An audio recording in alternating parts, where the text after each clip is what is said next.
Most of America thinks we're at peacetime. It's not the case. We're fighting a war, and we're fighting a two-front war.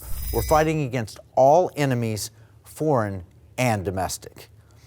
How did we get here? Well, it's really about money and power. This is a long-term struggle. This is about the collective versus the individual. And if you trace it back, you can go all the way back to the early days of the United States in the Washington cabinet, where you had people like Thomas Jefferson who wanted to have a smaller government, and you had Alexander Hamilton who wanted to have a larger government. And yet it's on steroids. We're seeing a real battle between individual liberty and a demand for the collective, where everybody has to follow the same rule, the same idea. It's not just taking place in America, it's taking place all around the world. But it's taking place in America, and it's impacting your life. We're talking about Wall Street, we're talking about globalism, we're talking about a lot of different forces coming arrayed to try and get you to conform.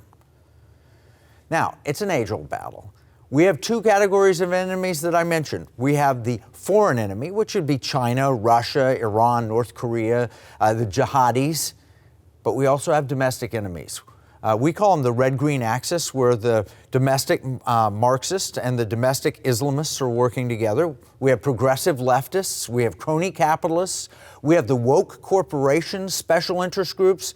It's top-down, but it's also bottom-up, and it's an attempt to control your life.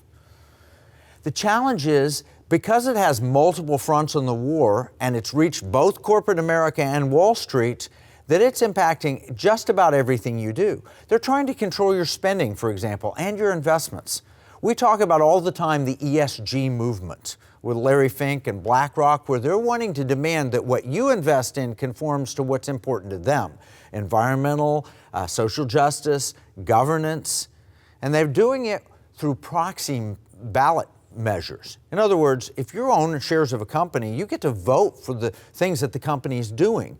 Those are called proxies. But they're doing it without your knowledge, really slipping it in to where the corporations all of a sudden are telling you to be less white, like Coca-Cola did, or Disney. Inside Disney, they're telling people to give up their white privilege, and they're attacking them. It really is wokeness gone wild. And they're getting permission from shareholders to do it. They're seeking board control. They're putting their candidates in charge of these American companies. You wonder, why would Coke throw away 74 million customers? They do it because the board is willing to go along with it. They've taken control of the boards of corporations. And they're forcing investment into China and Chinese IPOs. You know, we put a stop to that under the Trump administration. We eliminated a lot of these bad, nefarious Chinese companies coming to the American market. Guess what? Under Biden, that is ramped right back up. Did you know that? Did you know that you're funding the Chinese Communist Party and part of the Chinese military? Well, if you have a pension plan and other people are investing for you, that's quite likely true. This is a part of Chinese unrestricted warfare.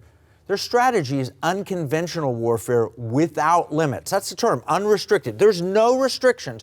Anything can be a matter of warfare. It's a 1999 book written by two senior colonels of the People's Liberation Army, and both of them have been promoted. One of them is the Major General in charge of their National Defense University now.